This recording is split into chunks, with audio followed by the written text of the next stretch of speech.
Praise the Lord. ഇന്നത്തെ നമ്മുടെ ചിന്താവിഷയം ശമൂവേലിൻ്റെ 1-ാം പുസ്തകം 30-ാം അധ്യായം 8-ാം വാക്യം. ഞാൻ ഈ പരീക്ഷയെ പിന്തുടരണമോ എത്തിപ്പിടിക്കുമോ എന്ന് യഹോവയായ ദൈവത്തോട് ദാവീദ് ചോദിക്കുന്നു. നീ അവരെ പിന്തുടരുക, നിശ്ചയമായും നീ അവരെ എത്തിപ്പിടിക്കുമെന്ന് യഹോവയുടെ അരുളപ്പാടുണ്ടായി. യഹോവയുടെ അരുളപ്പാട് കേട്ടുകഴിഞ്ഞപ്പോൾ ഭക്തൻ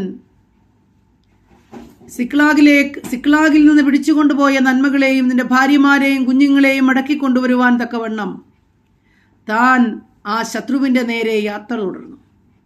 എന്നാൽ അവർ പോയ വഴി അറിയാൻ കഴിയാതിരുന്നപ്പോൾ യഹോവ ഭക്തന്മാർക്ക് വേണ്ടി കരുതുന്ന ദൈവം വഴിയിൽ ഒരു വ്യക്തിയെ ദൈവം അവിടെ സൂക്ഷിച്ചിരുന്നു. അവൻ ആഹാരമില്ലാതെ ദീനം പിടിച്ചു കിടന്ന ഒരു മിസ്രൈമ്യദാസൻ. ആ വ്യക്തി മുഖാന്തരമായി ദാവീദിൻ്റെ ശത്രുക്കൾ പോയതായ വഴിയെ മനസ്സിലാക്കുവാൻ ദാവീദിന് കഴിഞ്ഞു. അങ്ങനെ ദാവീദ് കടന്നുചെന്നു തനിക്ക് നഷ്ടമായതെല്ലാം ഒന്നുപോലും ശേഷിപ്പിക്കാതെ തന്നെ മടക്കിക്കൊണ്ടുവരുവാൻ സർവശക്തനായവൻ ഇടയാക്കി തീർത്തു. പ്രിയപ്പെട്ടവരെ, നമ്മുടെ നന്മ, നമ്മുടെ അനുഗ്രഹം നഷ്ടമായതുപോലെ ഇരിക്കുന്നു. ഇനി ഇത് മടക്കി ലഭിക്കുമോ, എങ്ങനെ തിരികെ ലഭിക്കും, എങ്ങനെ ഞാനിതിനെ കൈക്കലാക്കും എന്ന് വിചാരിച്ച് ഭാരപ്പെടുമ്പോൾ യഹോവയോട് അരുളപ്പാട് ചോദിച്ച ഭക്തനു വേണ്ടി സർവശക്തനായവൻ വഴിയെയും മുഖാന്തരങ്ങളെയും ഒരുക്കി.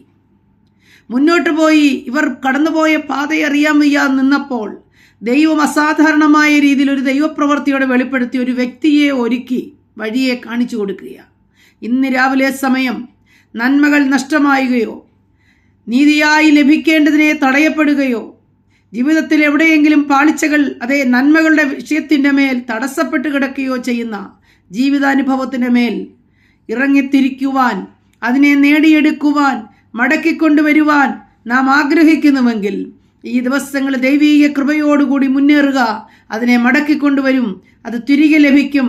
ഭക്തന്മാരുടെ നന്മ നഷ്ടമായി പോകുവാൻ ദൈവം ഒരു നാളും സമ്മതിക്കയില്ല. നഷ്ടമായതുപോലെ ഇരിക്കുന്ന നന്മയോർത്ത് വ്യാകുലപ്പെടുവോ? ഇവിടെ ദാവീദ് ബലമില്ലാതാകുവോളം കരഞ്ഞു എന്ന് നാം കാണുന്നു. എന്നാൽ പിന്നത്തേതിൽ ദൈവത്തോട് അരുളപ്പാട് ചോദിച്ച് തൻ്റെ നന്മയെ തട്ടിയെടുത്തുകൊണ്ട് പോയവൻ്റെ പുറകെ പോയി പിടിച്ചുകൊണ്ടുവന്നു. സകലത്തെയും, നഷ്ടമായ ഭാര്യമാർ, കുഞ്ഞുങ്ങൾ, നന്മകൾ, മൃഗസമ്പത്തുകൾ, ധനം, സകലതും മടക്കിക്കൊണ്ടുവരുവാൻ ദാവീദിന് ദൈവം ഇടയാക്കി തീർത്തു. ഇന്ന് രാത്രികാലം ദൈവാത്മാവിൽ പറയട്ടെ, നമുക്ക് വേണ്ടി അത്ഭുതങ്ങളെ ചെയ്യുന്ന ദൈവം, നമുക്ക് വേണ്ടി വീര്യപ്രവർത്തികളെ ചെയ്യുന്ന ദൈവം. യഹോവയിൽ ആശ്രയിക്കുന്നുവോ? യഹോവയിൽ ആശ്രയിച്ച് ദൈവസന്നിധിയിൽ തന്നെ കാത്തിരിക്കുന്നുവോ? നഷ്ടമായതിനു വേണ്ടി പ്രാർത്ഥനയിൽ ഒരു യാത്ര തുടരാം. ന്യായമായത് ലഭിക്കാതെ പോകുന്നതിനോർത്ത് പ്രാർത്ഥനയിൽ ഒരു യാത്ര തുടരാം. ശത്രുവിനെ ശത്രുവിൽ നിന്ന് നന്മയെ പിടിച്ചു പറിക്കുവാൻ സ്വയം ബലമില്ല എങ്കിൽ പ്രാർത്ഥനയിൽ ജാഗരിക്കാം. കർത്താവ് അതിന് നമ്മെ സഹായിക്കും. ആമേൻ.